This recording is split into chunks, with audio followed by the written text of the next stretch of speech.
Hello दोस्तों, नमस्कार। आप सभी का स्वागत है आपके अपने YouTube channel current affairs magic में। और आज हम 11 अक्टूबर के करंट अफेयर्स की बात करने वाले हैं। और हमारा पहला क्वेश्चन है कि 2020 के जो साहित्य नोबेल पुरस्कार है उसके लिए किसे चुना गया है। तो जो साल 2020 का साहित्य नोबेल पुरस्कार है वो चुना गया है उसके लिए लुईस गलुक को।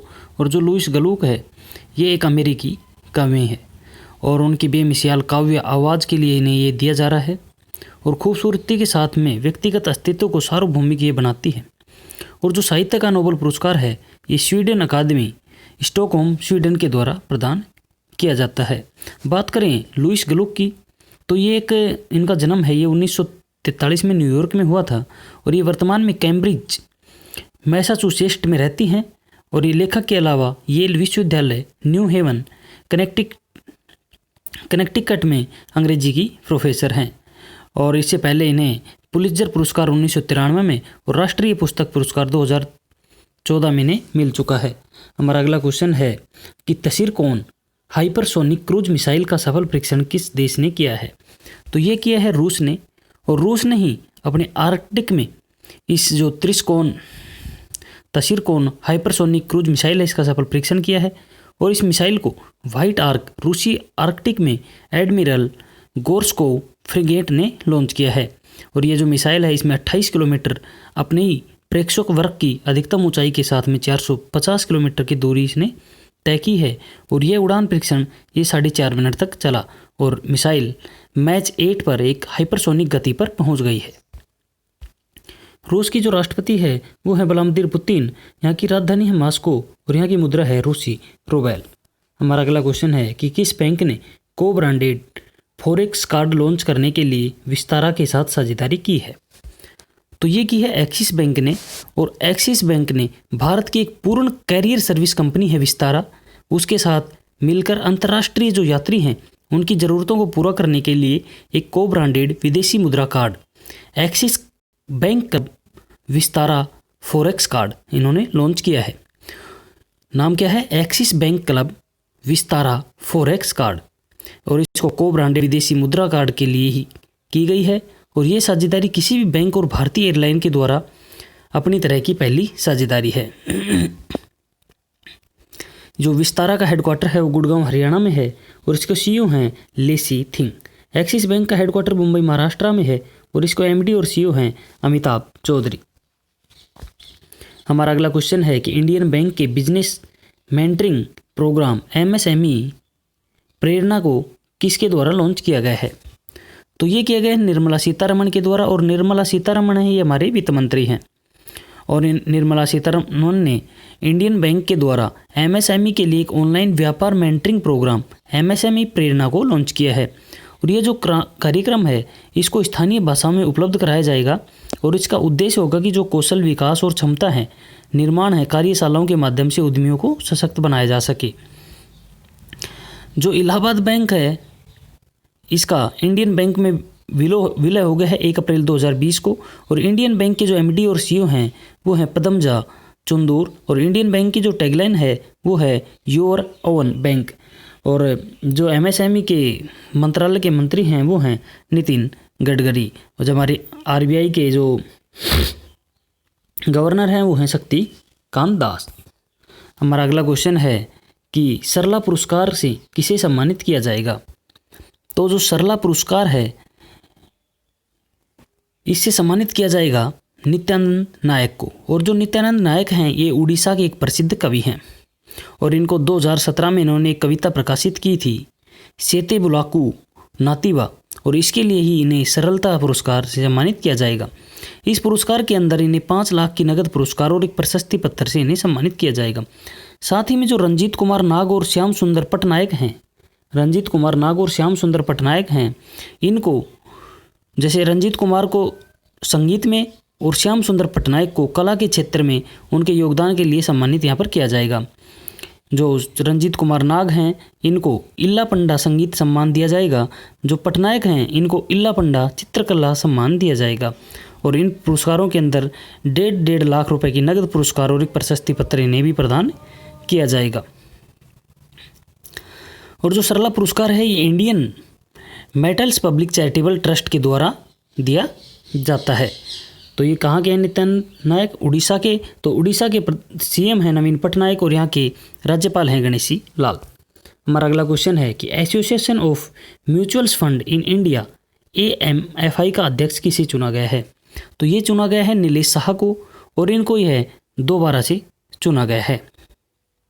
इससे पहले 2019-20 के लिए ये अध्यक्ष चुने गए थे और अब नीलेश शाह AMFI के अध्यक्ष होने के कारण AMFI वित्तीय साक्षर समिति के पदेन अध्यक्ष के रूप में भी सेवाएं कर रहे हैं। जो सौरभ नानावती हैं इनको Invesco asset management India private limited के मुख्य कार्यकारी अधिकारी के पुनः इन्हें उपाध्यक्ष के रूप में यहाँ पर चुना गया है।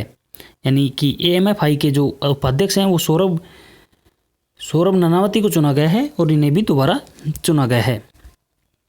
जो association of mutual funds in India के जो CEO हैं वो हैं S वेंकटेश।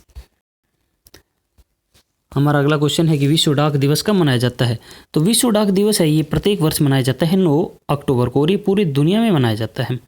इसका जो उद्देश्य है वो लोगों के रोजमर्रा के जीवन में जो डाक क्षेत्र है उसकी भूमिका और देश के सामाजिक और आर्थिक विकास में इसके योगदान के बारे में जागरूकता पैदा करना है। जो विश्व डाक दिवस है ये स्विस कैपिटल बर्न ने 1874 में यूनिवर्सल पोस्टल यूनियन की यहाँ पर स्थापना की थी और इसकी वर्षगांठ को चिन्हित करने के लिए मनाया जाता है। हमारा अगला क्वेश्चन है कि भारतीय रिजर्व बैंक की मौद्रिक नीति समिति की वर्ष 2020-21 की तीसरी बैठक में रेपो रेट को कितना प्रतिशत रखा है? तो हमारा जो भारतीय रिजर्व बैंक है इसकी मौद्रिक नीति समिति की जो वर्ष 2020-21 की तीसरी बैठक थी 7, 8 और 9 अक्टूबर को और भारतीय रिजर्व बैंक के जो गवर्नर हमारे शक्तिकांत दास इन्होंने रिजर्व बैंक की जो तीसरी द्विमासिक मौद्रिक नीति थी इसमें अहम निर्णय लिए हैं और इसी में जो रेपो दर है उसको 4% अपरिवर्तित रखा है, यानी पहले भी 4% थी। यानी कि चल निधि समायोजन सुविधा लिक्विडिटी एडजस्टमेंट फैसिलिटी है इसको 4% पर रखा गया है। LAP के तहत जो रिवर्स रेपो रेट है उसको 3.35% रखा गया है, यह भी अपरिवर्तित रखी गई है। और जो सीमांत स्थायी सुविधा थी यानी मार्जिनल स्टैंडिंग फैसिलिटी दर इनको बैंक दर को भी 4.25% अपरिवर्तित ही रखा गया है। यहाँ पर वास्तविक GDP वृद्धि दर जो नकारात्मक रहने की उम्मीद जताई जा रही है। इसके अतिरिक्त यहाँ पर RBI और MPC है इन्होंने वित्त वर्ष 2021 में वास्तविक जो अपनी GDP विकास दर है उसमें 9.5% तक की गिरावट का अनुमान भी इन्होंने बताया है। अब जो मौद्रिक नीति समिति है इसकी संरचना होती है, इसमें 6 सदस्य होते हैं और ये केंद्र सरकार ने जो सितंबर 2016 था उसमें एक RBI का अधिनियम संशोधित किया था 1974 की धारा 45 ZB के तहत यहाँ पर MPC के अंदर 6 सदस्य यहाँ पर वो बनाई गई थी। अब इसमें 3 इंडियन गवर्नमेंट के होते हैं और 3 RBI के होते हैं। तो इसमें भारतीय रिजर्व बैंक के जो गवर्नर हैं वो इस कमेटी के अध्यक्ष हैं शक्तिकांत दास और भारतीय रिजर्व बैंक के जो उप गवर्नर हैं वो मौद्रिक नीति के प्रभारी हैं डॉक्टर माइकल देवपात्रा। और भारतीय रिजर्व बैंक के अधिकारी को केंद्रित बोर्ड द्वारा नामित किया जाना है। वो पदेन सदस्य होते हैं वो हैं डॉक्टर मृदुल के सागर। साथ ही में जो अभी 3 नए भारत सरकार के द्वारा चुने गए हैं वो एक हैं आसिमा गोयल जो प्रोफेसर हैं, दूसरे जयंत R वर्मा जो प्रोफेसर हैं और डॉक्टर शशांक भिंडे ये भी एक प्रोफेसर हैं। ये जो 6 बंदे हैं ये इस नीति में मौद्रिक नीति समिति में कार्य करते हैं। हमारा अगला क्वेश्चन है कि ऑनलाइन ट्रेन टिकट बुकिंग शुरू करने के लिए IRCTC के साथ किसने साझेदारी की है? बात करें IRCTC तो ये होता है Indian railway catering and tourism corporation और इसने साझेदारी की है अमेजन इंडिया के साथ। और अमेजन इंडिया ने अपने ग्राहकों को अमेजन पर ट्रेन टिकट बुक करने की सुविधा प्रदान करने के लिए यहाँ पर IRCTC के साथ यहाँ पर साझेदारी की है। और इस साझेदारी के साथ ही ई-कॉमर्स कंपनी की जो डिजिटल पेमेंट ऐप है अमेजन पे, यहाँ पर अब फ्लाइट बस के साथ ट्रेन टिकट भी बुक करने की सुविधा जुड़ गई है। अमेजन के जो संस्थापक हैं वो हैं जेफ बेजोस और यहाँ इसकी स्थापना हुई थी 5 जुलाई 1994 को और इसका हेडक्वार्टर सिएटल वाशिंगटन संयुक्त राज्य अमेरिका में है। हमारा अगला क्वेश्चन है कि जॉर्डन का नया प्रधानमंत्री किसे चुना गया है?